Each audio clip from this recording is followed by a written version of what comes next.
Hey everyone, Long here with another video. Um, Today I'm going to show you the Darkness Reclaim Loop cheese build. This is part of a series I'm going to do called Unconventional Builds, where my goal is to show you guys some builds that are underutilized or maybe not very well known, and kind of odd in some way, like not the meta. Um, and my hope is to give you something that'll, maybe change up your gameplay or give you something new to try.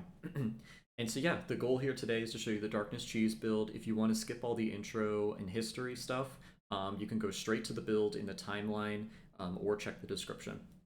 But for the history, basically this is a build that I developed on the first or second day, I can't remember exactly, of the Nature's Incarnate expansion.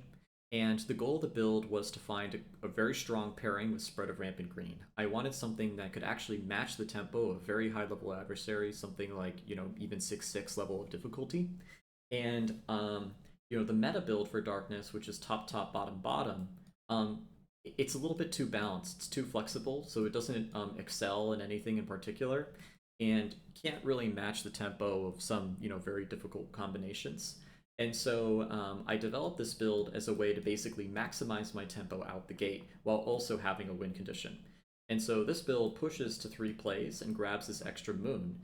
And what this does is it means that you can reclaim loop these 3 cards and hit basically your max downgrade innate, and do 13 fear a turn with 2 ticks of your innate here as well.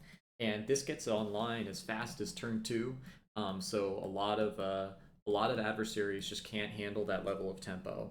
One thing I realized when I was labbing out this build is that you don't necessarily need to pair with something like Spread of Rampant Green or dump on a separate board, in order for the build to be good, because you can just dump on your own board and use the same stuff that we've learned, figuring out Finder of Paths Unseen about choosing a proper dump land to essentially mitigate that risk of having a dump land by so much that you can just, go ahead and plow for every turn. That's going to be good.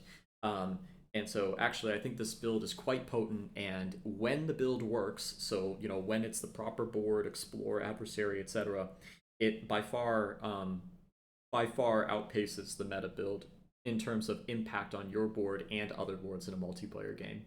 And so now that I've hyped up the build a little bit, let's get right into it. So how does the card cycling work? So I'm not going to show how these cards resolve on board because I just want to show sort of what the build looks like. On turn 1, you're going to pull a draft. And actually I'm going to pull 2 cards here, 2 or 3 cards here, so that I don't have to keep zooming in and out. Let's say this is the minor power deck. On turn 1, you're going to pull a draft and grow on this bottom space here.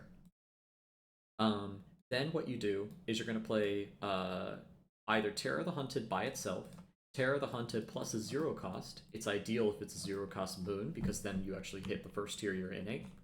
Or you play nothing at all. And so you have those 3 options. Basically, the choice that you make on turn 1 here will impact what cards you can play on turn 3. Keep that in mind. You'll see why in a minute. So let's say I choose to play Terror the Hunted just by itself. Maybe this is a 1 cost or something. Then going into turn 2, I'll have 0 energy, and I'll end up gaining 1 from track and 3 from bottom using G3. So I'll have 4 energy going into turn 2, and now I'm on 3 plays. That means I can play this 2 cost combination of 3 cards. So this is Swallowed by the Endless Dark, Reach from the Infinite Darkness, and Emerge from the Dread Night Wind. And what this does is this lets me do 2 Fear, Abduct, and Explore, and any invader at range 1 or 2, because you can abduct yourself to make this not range 0. Then you get 2 ticks your innate, so that's basically 2 lands solved. And you get Emerge, which should solve another land in the slow. In addition, you don't have it yet, but you're 1 moon away from hitting the downgrade all and maximum 8 fear a turn from the right innate. So this is a huge tempo turn, a huge tempo spike. And then going into the next turn, you're going to be tempted to reclaim at this point, and if you were playing with Spread of Rampant Green, you would, because you would get a prolift for the moon. But if you're playing by yourself, what you do is you just draft another card, and you underplay, so you play just 2 cards on this turn, when you could have played, 3, I guess, if you had reclaimed. Grab that moon space, and it's ideal if these cards solve lands or hit your NA, but they don't really need to do a whole lot.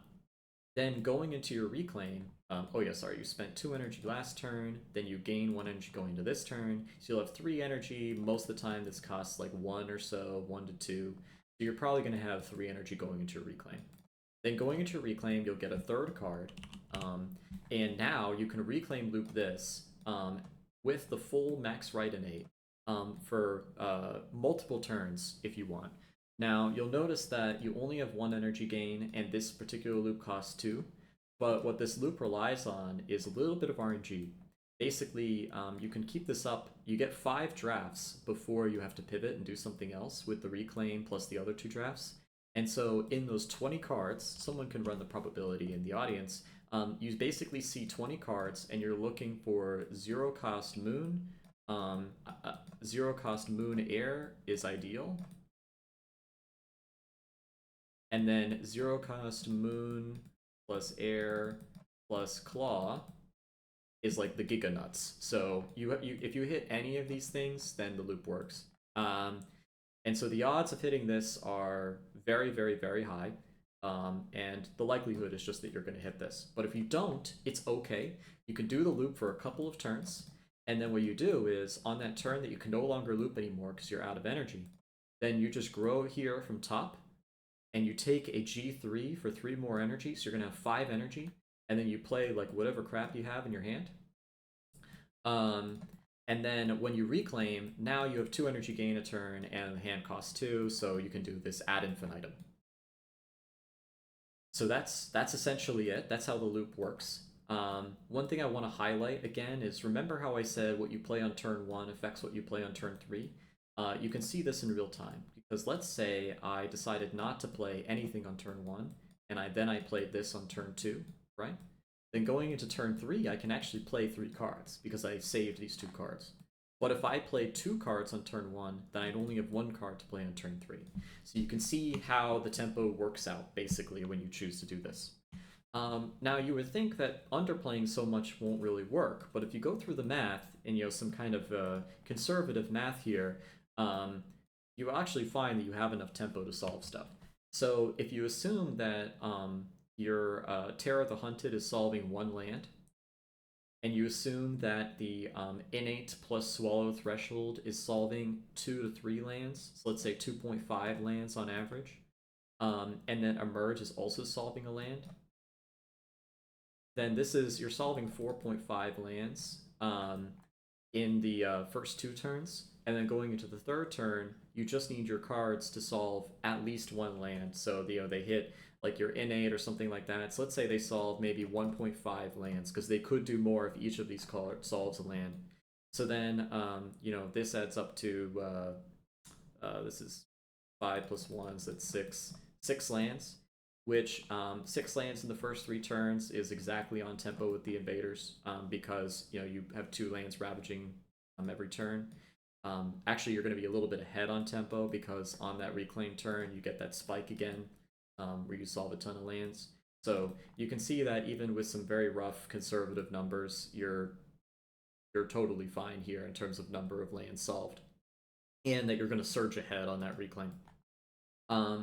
And so yeah, so now that we've seen what the build looks like in hand, now I kind of want to show you what it looks like on board. So here's an example, board B into Scotland, where I think the meta build might struggle if you get Mountain Explore on turn 1. Let's assume that your drafts are pretty terrible, and they don't really do a whole lot for you. Then looking at this on turn 1, unless you plan on taking Blight in the Coast, which probably isn't great for Darkness, your really main option here is to play Emerge plus Terror of the Hunted, and you can then drop off your Explorer, re-abduct it, go to here, and then you can add 2 strike here in the slow, and then you're going to hope for Sands Explorer so that you can Emerge here, put 2 Dahan in here, and clear out a city plus Explorer. That's pretty okay, but consider if you get, say, like Wetlands Explorer after that, then this will have built this Inland 7. You don't really have a great answer for it. And here you're kind of forced to Emerge 1 because you can't deal with the city very well. And then you can push this Dahan into here, that's great, but then now this Dahan isn't dealing with any of the cities here unless you get disease damage from the event, which could just kill the Dahan. And so, yeah, this is This is a really rough situation because you're not clearing out 2 at all. You're not really dealing with 7 very efficiently. I mean, you can next turn, but it's probably better to let it go and try to adopt something else. And lastly, uh, if Mountains re-explores, you're kind of in a weird spot because then you didn't do anything to clear out land 2, and so this edge case will probably just destroy you on your coast. You're just going to take so much bite because you'd have to reclaim early for terror or draft a major or something. Um, so to show you how well the reclaim loop build lines up into this set of explorers, let's consider. So first, you might drop off your explorer here in 8, and on turn 1, you can move your Incarna here. Um, or you, instead, what I would probably do is move my presence here into 7.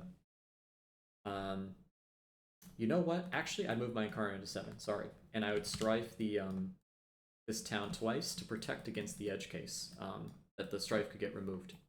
Then when the Wetlands Explorer comes in, this looks scary at first, but actually we have a plan. Because going into the next turn, remember, in our discard, we now have these 3 cards up. So we're going to have 2 tiers of our innate plus the full abduct. So we can abduct this stuff here. Sounds from. Abduct that stuff here. And then we can do ping, ping, and go into here. And now this land's clearing out and is completely edge proof. And now we have our Incarna here to, maybe hope for some beast damage or something like that.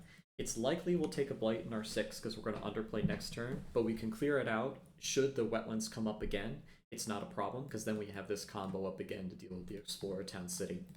But you can see how, in this case, against Scotland, even with the double city starting in 2, we're able to clear out all of that pressure in land 2 and all the follow-up pressure in 1, 3, whatever. It doesn't really matter what the Explorer is because it's always going to be adjacent to 2 here, right? And we're kind of slated to take 1 blight, but that's okay. And we're actually edge proof in the solid on 7.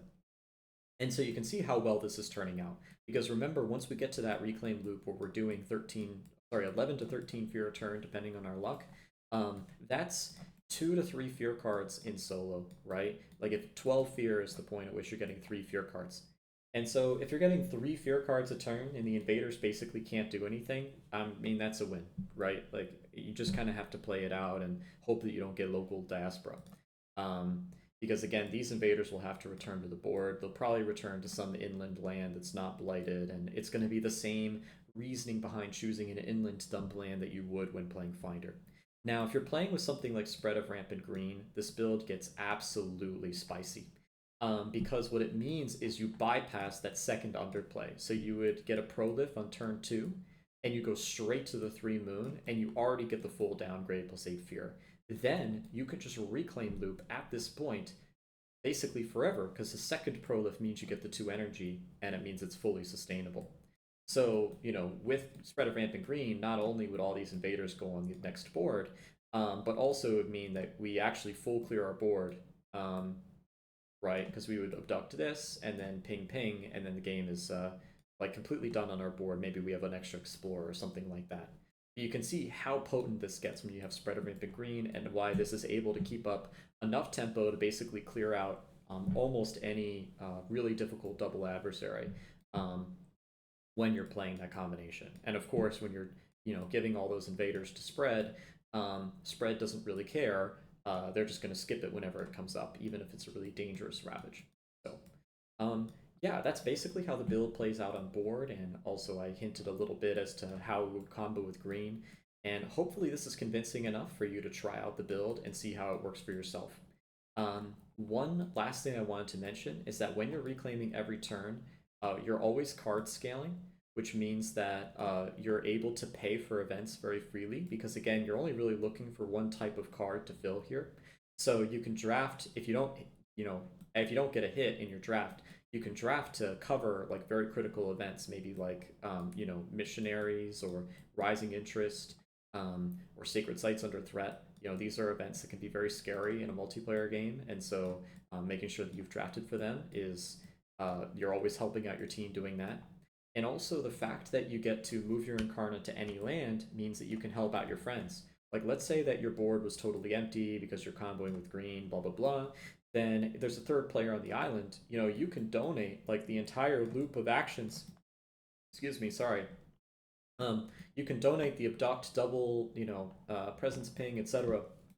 somewhere else on the island, and you don't have to worry about positioning for that or anything like that. Another bonus is that you're offering Reach very reliably. Reach is a support card that can be really good, but is a little bit difficult to utilize because range support is just not something that players are super used to. And so it's hard to sort of plan around like what turns you might need extra range. It's sort of something that's sudden. Well, this darkness never has to tell you, sorry, I don't have range up this turn because you have it up every turn. And so this also means that you can get other spirits into the dump land because you can pull up their presence and then drop them off wherever the dump is. You can reposition people's presence for them, give them extra range, etc., etc. So in a multiplayer setting, I truly believe that this build just outperforms everything else. If you get the right support, or as long as you make sure not to do it into a bad situation. Um, One thing to note is into Russia specifically, like Russia 6. This build will kill your teammates because you do so much fear a turn because you basically have to downgrade all the explorers. And so you're going to cause the Russia level 5 invader card to pop up way too frequently, and spirits won't have time to scale. So even though it crushes its own board into Russia, it's actually going to make the game harder for everyone else. So keep in mind that that might be the only pairing that might be a little detrimental to the team. But yeah, so anyways, glad I could show you this build today. If you want to see it played, I do play in the Discord, so you can go ahead and ping me, and I'm happy to play it in a game with you. Or I might consider doing like a Finder, sorry, not Finder Green, Darkness Green game or something just to show the power of this. But yeah, that's the build. There's more unconventional builds to come, and I hope you have a wonderful day.